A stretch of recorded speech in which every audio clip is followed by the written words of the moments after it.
This is the Real Positive Girl podcast, and I am your host, Sabrina, and I'm here chatting with you about your emotions, your mental health struggles, and how to take those first few steps towards being more vulnerable, being more honest, and being more self-aware. And we like to do that 2 times a week over here, so welcome if you are brand new. Today we are going to talk about you can't rely on only one person, unhealthy dependencies.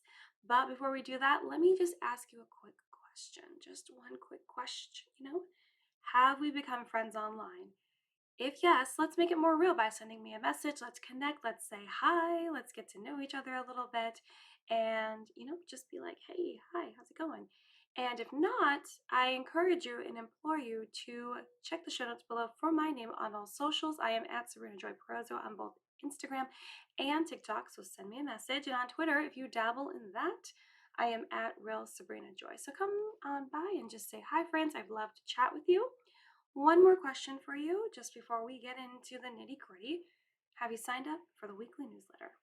It comes out like every Wednesday in the evening time. Check on that. Or have you suggested a topic that I should talk about? Because I need more ideas, friends. Or have you checked out the Planner Journal Hybrid that I have for sale on Amazon? It's only $15. You can get Prime shipping. Amazing deal.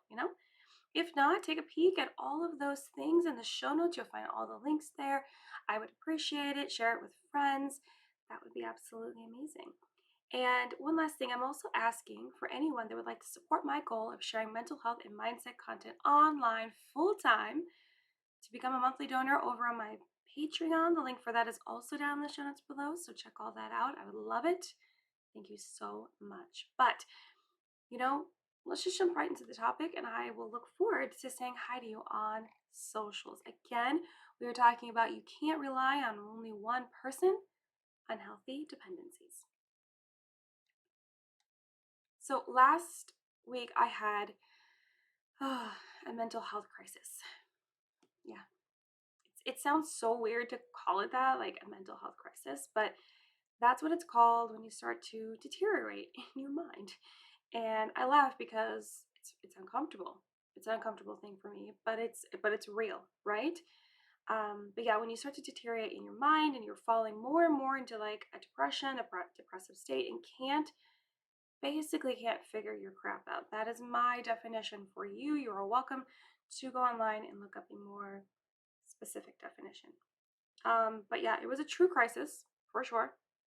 It was that almost required outside help, but luckily didn't. Outside help would have required me following up with my therapist again, calling the hotline, doing all these things that luckily I didn't have to do.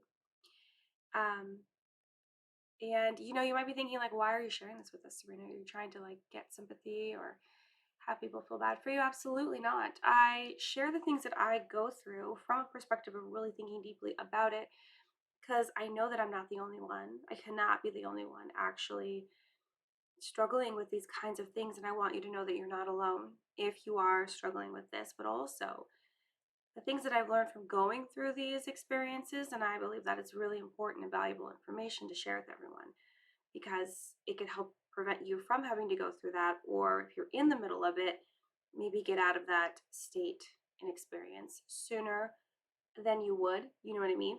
So, yeah, I definitely don't need any sympathy at all. I really am just here to help and, teach and nurture and offer solutions. But part of the reason I was dealing with this crisis was because I put too much reliance and dependency on one person in my life.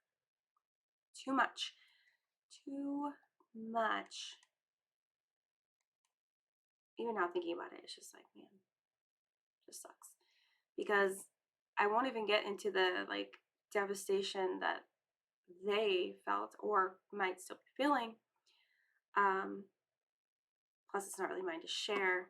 And it just sucks. Just sucks. And I'll be honest with you, of course, as I always am. But it was really painful to hear in the moment, being in the crisis that I was. But my husband told me point blank that it was too much for him to handle everything that I was dealing with. It was too much. And, here's the scene. It's like all of these things have happened, and basically, I'm like deteriorating over like a 10-day period into this like depressive state, and it's just too much to the point where there was a point in there where I like thrown myself down the stairs and all kinds of things that have happened.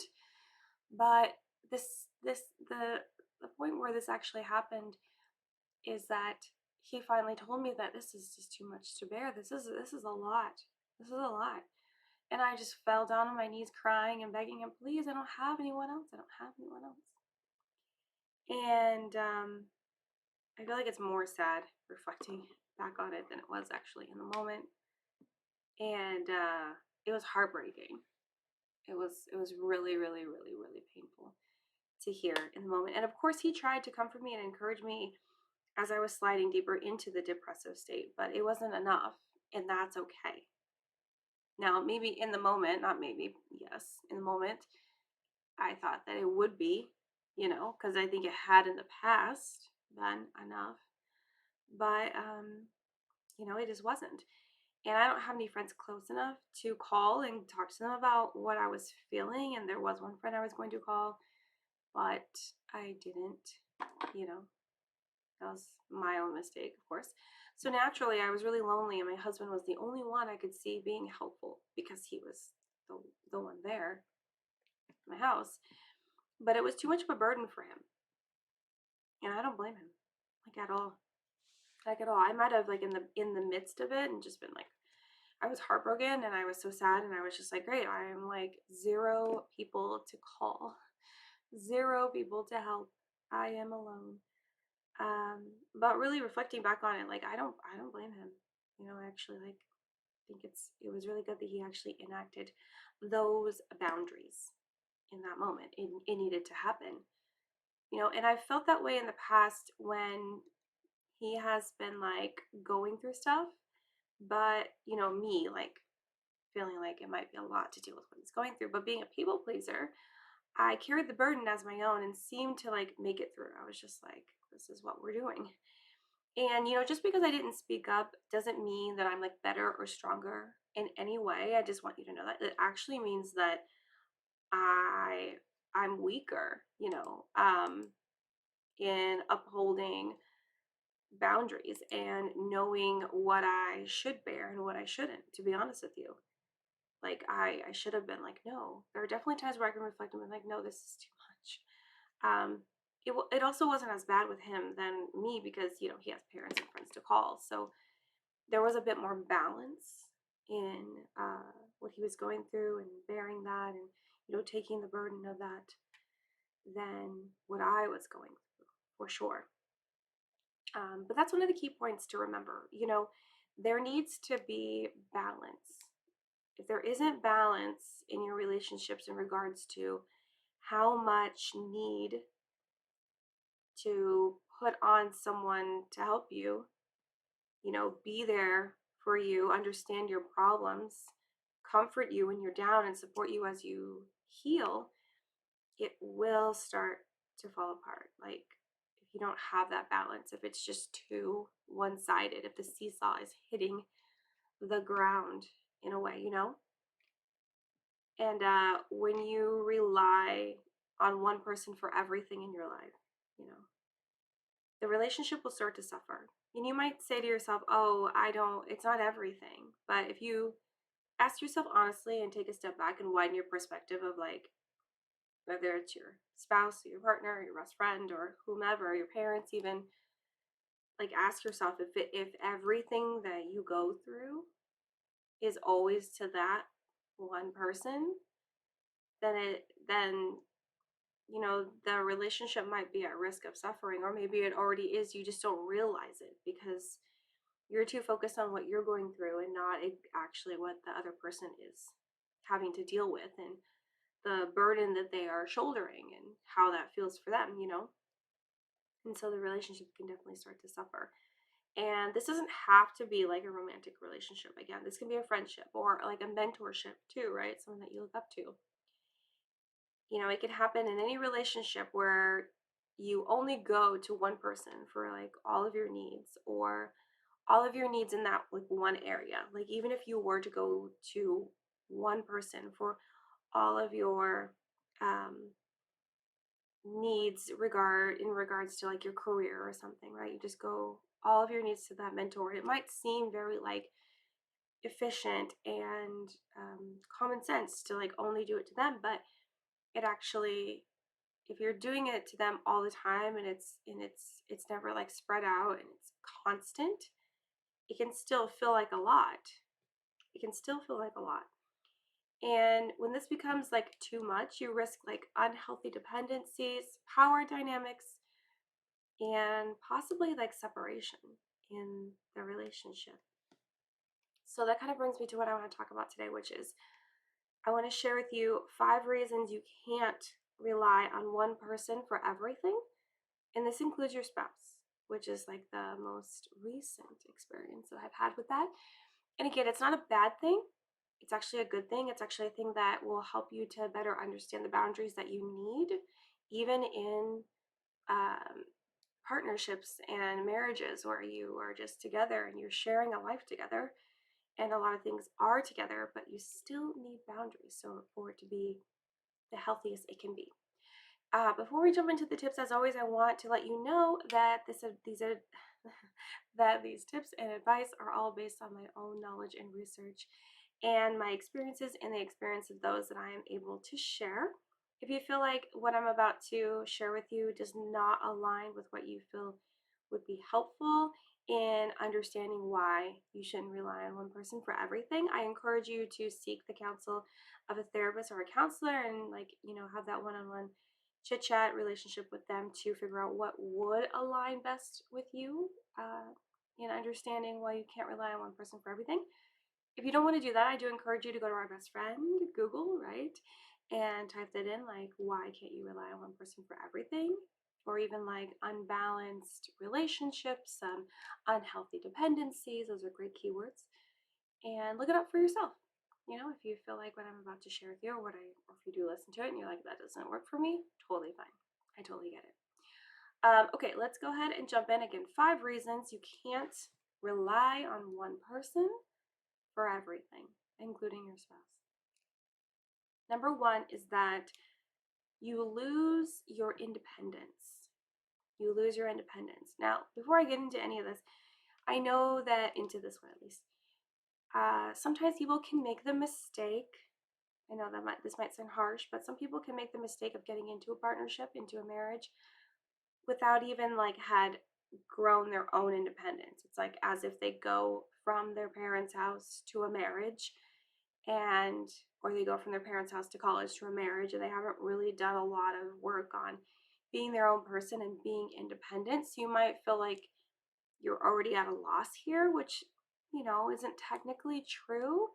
But that's why it's so important for us to have a little time on our own or even like make it a goal to have and foster that independence that we have to make our own decisions and our choices and understand what it feels like to have mistakes and failures and really go through those things, because it's important in our self-growth and understanding and improvement in who we are. So just something to kind of like think about.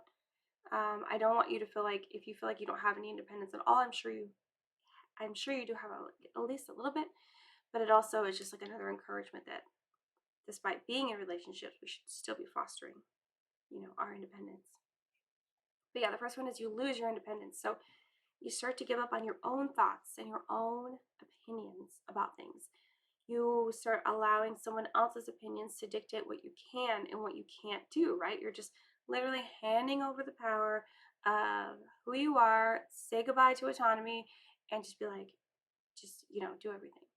And there is also a risk to your self-esteem, your self-confidence, and your self-worth, because you're not making these choices anymore. You're not feeling the pride and the happiness and the fulfillment in, when you do make a decision on your own and it goes well, or understanding and being able to reflect when you do have like a mistake or a failure that happens, and knowing that you're going to be able to make your way through it and not constantly seeking the counsel of someone else to help you, quote unquote, fix that problem or figure out what needs to happen next.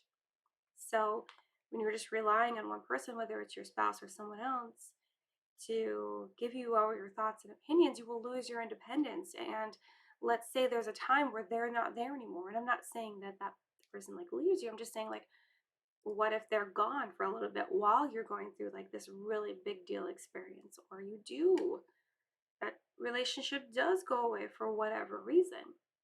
Then you're just going to feel like you are empty and missing tools that you should have just already like naturally been building up as you've been going through life. But if you continue to just like shove all and every like opportunity for you to learn and grow on your own and have your own thoughts and opinions and understand what that feels like, it'll feel really scary when you don't have someone else to lean on. So you need to realize that we can't just be relying on one person for us to know what thoughts and opinions we should have and what way we should go and decisions we should make, because we won't have the self-esteem to feel good about making choices, and we won't have the self-confidence to make those choices and figure out where we need to go next, or even the self-worth to believe that we have the ability to make those choices and be worthy enough to stand up for ourselves or try something new or do this, that, and the other. You know what I mean? So you lose your independence. Number two, excessive emotional weight on the relationship. Excessive emotional weight on the relationship. There can be tons of pressure with the expectancy of one person providing all the answers and support. Like if you're literally just going to your husband or your spouse or your partner or whomever and being like, okay, I need you to tell me how to do this. I need you to tell me how to do that. Just like lead and guide me all the way. It can feel like if there is like a wrong answer from that person, the responsibility is all on them, right? And that can be like really heavy for them. And that's actually something that my husband pointed to when I was in this crisis, and I was like, why can't you help me? Why can't you help me make like a decision? And he was like, I don't know. I just feel like if I make the wrong decision for you, it'll just feel awful and you'll blame me and it'll just cause so many more problems. And I was like, well, I wouldn't blame you. It's just like I go along with it. But then, like reflecting on that, it's like I probably still would have blamed him, right? Because like he made the decision and I trusted him to make the decision without doing any input. And it's kind of like a victim mentality thing to do, right? And so it can be a lot of weight for the person that you are trying to, I say trust, but it's like it feels like a more forceful thing, manipulation into making them make all the decisions, but you still might be dissatisfied in the end. But yeah, it can be a lot of weight on them, a lot of responsibility for them to shoulder. And there could also be like burnout from having to deal with all the problem solving and be the only support person that you have. And that's a lot. It's a lot to put on to someone and be like, I need you to solve every single problem. And despite the fact that if your partner, your spouse, or whomever in the relationship maybe likes to do that, it's the common stereotype that men just like to problem solve all the time. My husband's kind of similar to that. It's like despite them wanting to problem solve, it's like if you're like shouldering the burden for them and having that expectation that they need to, and they're the only person that can solve your problem, that can be a lot. They could definitely get burnt out from that pretty quickly, realizing that all eyes are on them to decide. And then communication can be at risk too. There needs to be like the people struggling or the people like for the people struggling. So like for me, it would be for me, or even the people supporting. So that would be like the spouse, the partner. If they are like, you know, misunderstood, or if the needs are not considered appropriately, then communication can just be like, just feels like a dumpster fire, and not being able to really communicate that, like the supporter is not able to communicate that it's too much, and then the person that's struggling won't be able to communicate that they really need help with something, or whatever, right? And so it just feels like communication can just be like a dumpster fire, and again cause more excessive weight on the relationship from an emotional standpoint. So excessive emotional weight on the relationship is just another reason why you can't rely on one person for everything. Number 3 is you'll stunt personal growth. You'll stunt personal growth. So if you're continually relying on someone else to help you solve your problems, it's a lot, as we've already talked about multiple times, but solve your problems, support you in hard times, even celebrate with you, right? Maybe that's not even something that you would think about, but even celebrating with you, you aren't allowing yourself to be exposed to other ways of doing things. And you're probably like, well, I don't know if that really matters. And it does actually matter. It matters a lot. And this isn't even something that I've fully considered myself, because I feel like often when we go to one person for a lot of those things, we just find it to become like a preference and that comfort point and something that we're used to, and a comfort zone that we kind of like lock ourselves into. So the likelihood of us wanting to step outside of that comfort zone and seek another way for us to go about dealing with these things just feels really like not fun, not something we want to even take a dip a toe in, right? But it's actually really, really, really helpful for us, because again, when you lock yourself in a comfort zone, no matter what it is, you are stunting your personal growth, because you're not allowing yourself to continually be pushed and challenged and changed and to grow and become your best self every single day. And so new skills can come from allowing others into your life to help in times of need and understanding a different way to go about something, a different way of thinking of something, another way to have like coping skills, coping mechanisms in your life. And also, it's important to note that if you don't spend time trying to do these things on your own, not even just talking about like having other different people to like bounce ideas off of and find comfort in, but if you don't spend time actually trying to do it on your own without anyone else, then you'll miss out on like self-discovery and self-awareness, which is like the biggest thing I talk about, of understanding your thoughts, feelings, behaviors, actions, why you do things. And, again, missing out on self-discovery, self-awareness of what feels best for you and what could be your own ways of doing it. So let's say that with like the person that you always go to and you guys celebrate in this certain way, where maybe you'll go out to dinner and that's fun, and then you hit up another friend, and the way that they like to celebrate is to have like maybe they want to cook dinner for you at their house, or they want to go and like maybe go do some window shopping or go to some sort of entertainment, right? But maybe the way that you would like to celebrate actually would be to do some sort of self-care kind of thing at home, or maybe it's like, oh, you want to go get your nails done or go get a massage, or maybe it's just like buying a new book at the bookstore and spending time reading it. It's like you might find a different way for you to celebrate the amazing things happening in your life that you never would have known if you didn't take an opportunity to, again, seek someone else's counsel and opinion and support in a different way, and trying to do it on your own. So you don't want to stunt your personal growth. I know a lot of us might already currently be in that situation, but we can easily pop out of it. There's like, we're not like stuck in the mud or in like any sort of quicksand. It might feel like we are, but we're not. We can just change our minds and then continue and then work ourselves out of it and move forward in that journey to, again, become our best selves every day. So if you rely on one person for everything, you will stunt your growth. So let's not do that. Number four is building a network of support creates security. Building a network of support creates security. Isn't this interesting?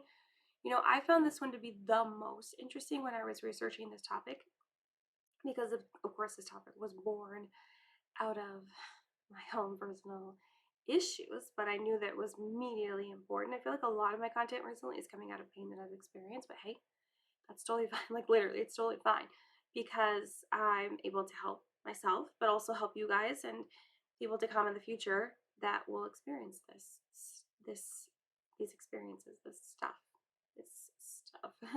But building a network of support creates security. So I'm not saying we should bank on always having people around us to support us, because as mentioned before, learning to do it on our own from time to time will come in handy for sure and helpful for personal growth, and that is very important, and for self-awareness. But When you have multiple people to go to for help and support, you will have different perspectives to glean from, to understand, to learn how to do it in a different way.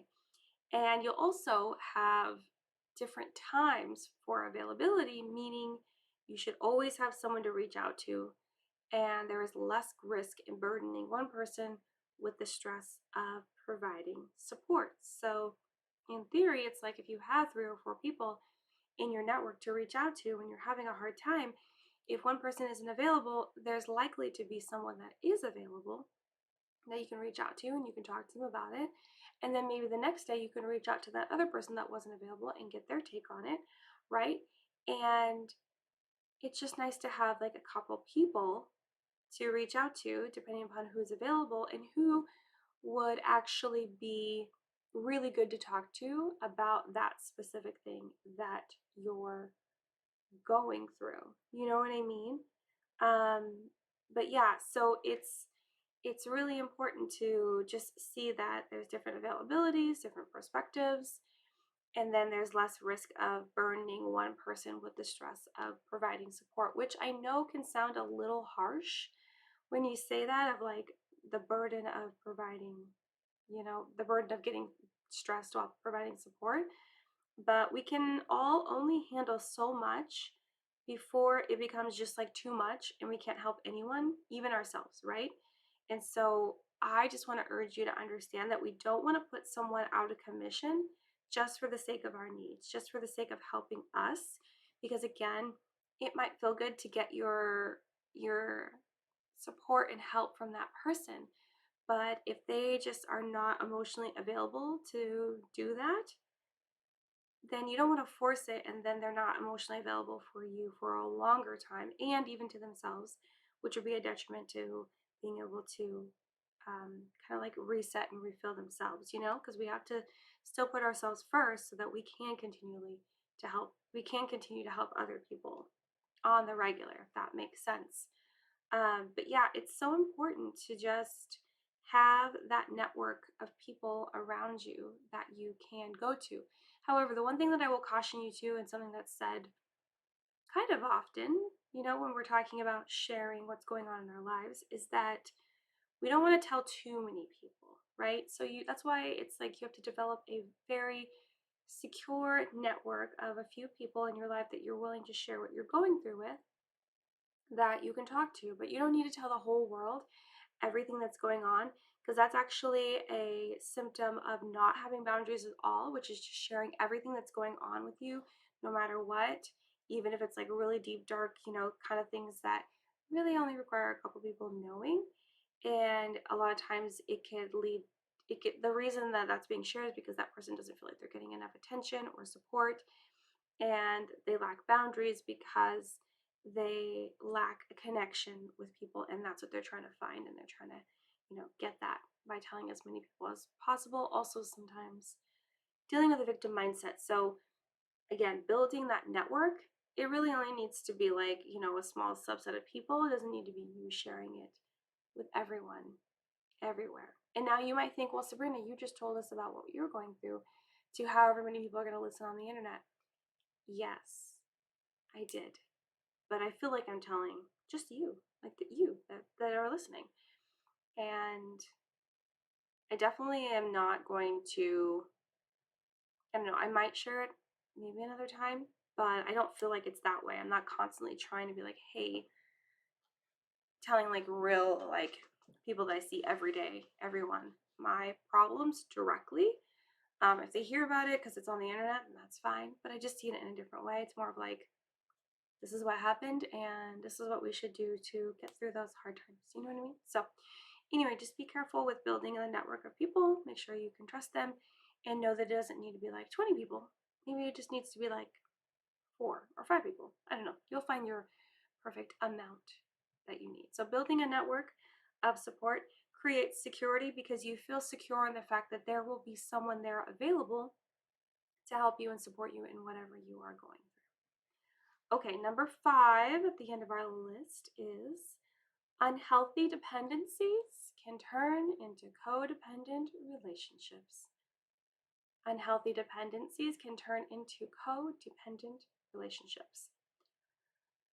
this is like the last thing that you want. The last thing you want is to turn your relationship with whomever into a codependent relationship, because that's worse. It's like 10 times worse. Because codependent relationships are when each person relies on the other person, like emotionally or psychologically, whether it's the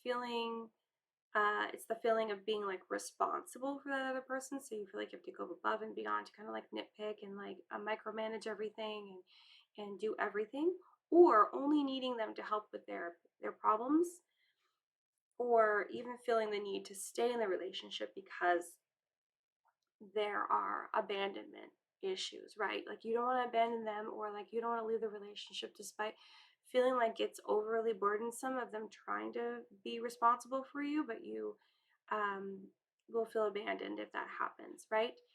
And you know, it's not good. It's not good.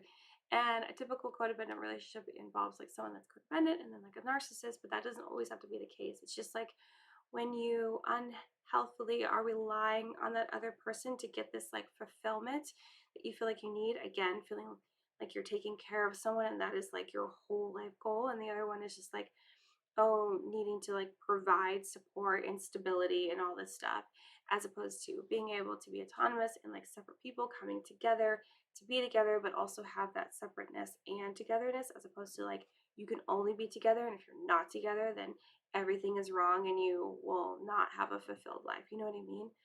So you want to make sure that when you have your partner, your spouse, your friend, whomever there, and using is the wrong word, I would say, but like having them as support and as someone that you can lean on and there to help you with your problems.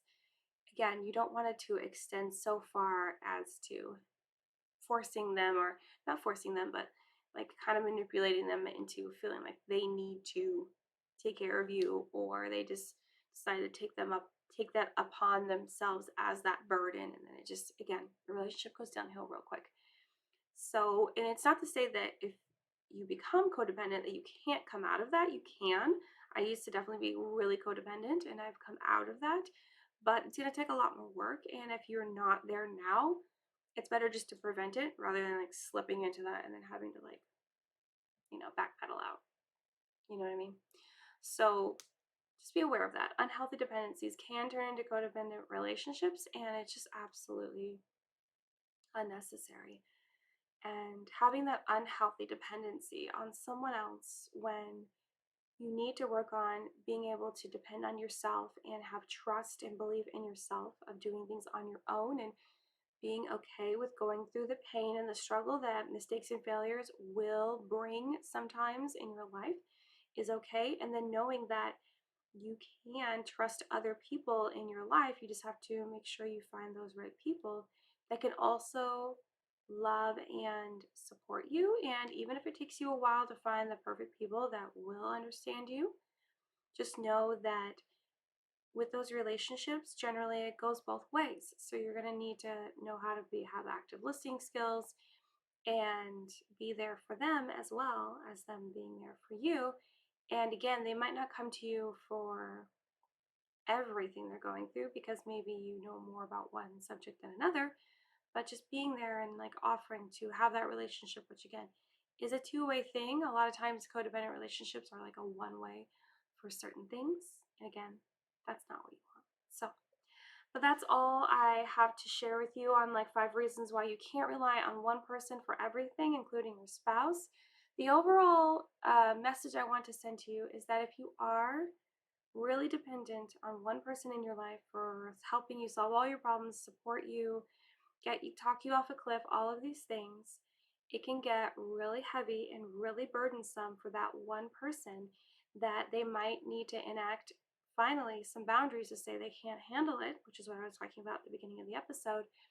And you, if you're in the middle of your situation, your experience, maybe your crisis, and you hear that, it can be absolutely devastating. And if you do not have control over your mindset or what's happening, then it could turn into a bad situation. And that's not what you want, of course. That's not what anyone wants. And it's not as though that person is trying to make you feel worse or really like push you to do that. It's just that they have to protect themselves because you're asking more than they can give. And it's fair for them to make that decision. You have to know that it's absolutely fair for them to make that decision, to take a step back and be like, this is too much. This is too much. And maybe they'll still be like, but hey, you know, call this person, do this, which is what happened in my situation too.